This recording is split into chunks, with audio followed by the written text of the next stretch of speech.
Good evening, I'm Dania and this is KiniNews.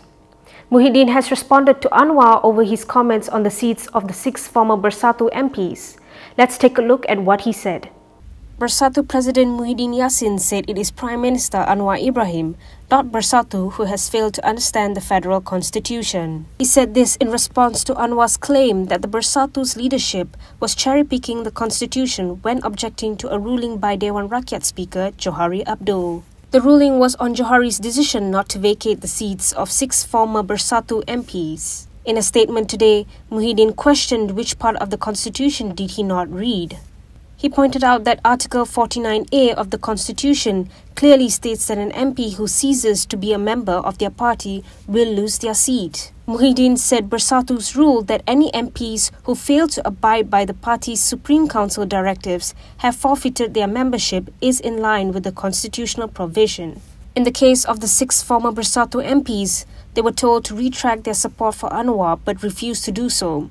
Hence, they ceased to be a member and their seats needed to be vacated. Earlier today, Anwar had defended Johari's decision as being in accordance with the federal constitution. Anwar said Johari's ruling would have taken into account all aspects of the federal constitution. He also accused Bersatu of picking and choosing from the constitution when objecting to the speaker's decision. Bersih had also commented on the matter. It said the situation raises concerns about the effectiveness of the anti-hopping law. Bersih said Dewan Rakyat Speaker Johari Abdul had made a mistake in rejecting Bersatu's bid to vacate the seats of 6 MPs whose party membership had been forfeited. In a statement today, Bersih stated that the speaker was mistaken in his understanding of the mechanism of an anti-hopping law.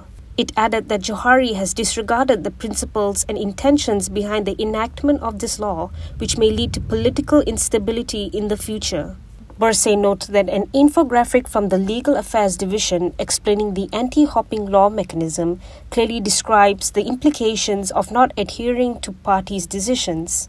The infographic slide, which dates back to November 2022, provides an example of non-compliance with party decisions. The mechanism described in the infographic is the same as the rules employed by Bersatu, DAP, UMNO and other parties. Johari's ruling, however, means that these rules could be rendered defective. Meanwhile, Tuan Ibrahim expressed his disappointment over the speaker's decision. He also questioned the purpose of the anti-hopping law. Past Deputy President Tuan Ibrahim Tuan Man has questioned what is the point of having an anti-party hopping law if it is not enforced. This came following Dewan Rakyat Speaker Johari Abdul's decision not to vacate the seats of 6 former Bersatu MPs. In a post on Facebook yesterday, Tuan Ibrahim said the Speaker had made a very disappointing decision regarding 6 MPs who have ceased to be members of their political party. He said the decision contradicts the provisions of Article 49A(3) of the Federal Constitution. The provision states that the seat of a member of the Dewan Rakyat shall become vacant if they are no longer a member of the political party after they are elected in parliament as a member of that party. Yesterday, Bersatu President Muhyiddin Yassin confirmed that Johari ruled the 6 MPs will get to keep their seats.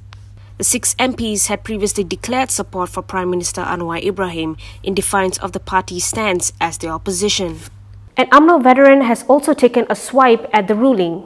Johari Samad said the decision could backfire on the government. UMNO veteran Johari Samad has warned the government on Dewan Rakyat Speaker Johari Abdul's decision to allow 6 Bersatu turncoat representatives to keep their seats.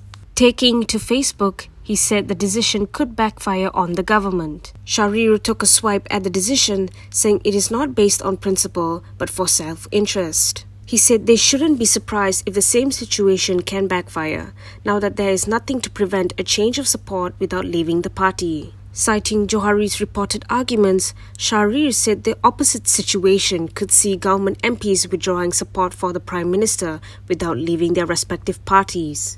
He stressed that the decision doesn't ensure political stability. Yesterday, Muhyiddin had said that Johari gave a flimsy excuse that he was reluctant to vacate the Labuan seat as Suhaili had initiated a court case against Bersatu. As for the other 5 MPs, in Johari's letter cited by Malaysia Kini, the Speaker argued that the rule Bersatu used to forfeit their memberships had violated their constitutional rights and the Parliament rule that guaranteed their freedom to speak, debate and vote. Moving on, PAS has warned Gerakan against defending lottery fans over the gambling ban in Kedah. Its information chief said Gerakan would not get additional votes with the move. PAS has sternly warned its Perikatan National Component partner, Gerakan, on gambling ban issue in Kedah. In a post on Facebook, PAS Information Chief Ahmad Fadli Shari said there is no need for Gerakan to be the champion of lottery fans as it does not benefit the party. He said they will not get additional votes for behaving like this. This comes after Gerakan Deputy President Oh Tong Kyon said he does not encourage people to gamble but opposes any move to usurp the people's rights to engage in such activities. He added that the Kedah government should respect the decision of the High Court to reinstate gambling outlets. On July 9th, it was reported that several gambling outlets succeeded in their legal action to reverse the Kedah government's move to ban them in the state.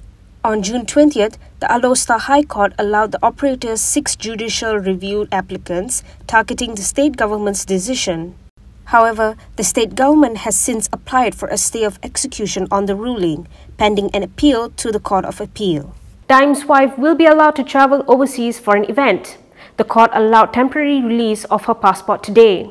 The Kuala Lumpur Sessions Court has allowed Dime Zainuddin's wife, Naima Abdul Khalid, to have her passport temporarily for overseas trips. The court greenlit the passport release from July 14th to 25th this morning. This came following no objection from the prosecution team. In her affidavit supporting the bid, Naima explained she needed to meet her lawyer in London, UK, and to attend the International Art Exhibition in Venice, Italy. She said she's attending the art exhibition in her capacity as chairperson of Yayasan Ilham's Board of Trustees. Naima said she had been present at all court dates set by the court and has not shown any indication of absconding or making herself absent from court for her case. She added that she will return to Malaysia on or before July 25th and will surrender her passport back to the court. In January, Naima pleaded not guilty to a criminal charge of alleged failure to abide by an MACC notice to disclose her assets. She was accused of committing the offence by giving a sworn written statement that did not comply with an MACC notice under the MACC Act. That is all from me today. For more stories, you can go to kinitv.com. You can also follow us on Instagram, Twitter, YouTube and Facebook for the latest news updates. I'm Danya. Thanks for watching.